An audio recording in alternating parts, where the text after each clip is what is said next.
বসাবো। দেখেন তাবে মাছ তাবে নাই, ইকি মাছ ইকা নাই, কারি মাছ কারি নাই। বুঝতে পারছেন আমার কথাটা? মাছ উঠে শুধু কি বসছে? নাই বসছে। কি বসছে? নাই। আর 3 নম্বর গ্রুপের ক্ষেত্রে যে ভার্বগুলো আছে সেটা হচ্ছে কি মাছ আর সি মাছ। কি মাছের ক্ষেত্রে কোনাই হবে, সি মাছের ক্ষেত্রে সি নাই।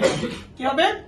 সি নাই। দেখেন আরেকটা, সি মাছের আগে যদি 2 এর অধিক অক্ষর থাকে, কয় অধিক? 2 এর অধিক। আচ্ছা, 2 এর অধিক অক্ষর থাকলে সেই ক্ষেত্রে আমরা সি মাছ থেকে চেঞ্জিং হবে, বাকিটা সব ঠিক থাকবে। অর্থাৎ সাম্পোসি মাছ সাম্পোসি নাই, সাম্পোসি মাছ সাম্পোসি নাই। দেখেন আমরা গ্রুপ অফ 1 এর ক্ষেত্রে যে চেঞ্জিংটা ছিল সেটা হচ্ছে ইকি মাছ। কি মাছ? ইকি মাছ। তাহলে আমার এই মাছের আগে মূলত আছে কেটায় 2 নম্বর কলমের অক্ষর না? এই 2 নম্বর কলমের অক্ষর উঠে 1 নম্বর কলমের অক্ষর বসে। দেখছেন সবাই? তাহলে ইকি মাছ কি হবে? ইকা নাই। কি হবে? ইকা নাই। আর তরি মাছ তোরা নাই, তোরা নাই। কাকি মাছ কাকা নাই। তাহলে কি আমরা বুঝতে পারছি গ্রুপ অফ 1 এর চেঞ্জিং সিস্টেমটা? তাহলে 1 নম্বর গ্রুপ আমরা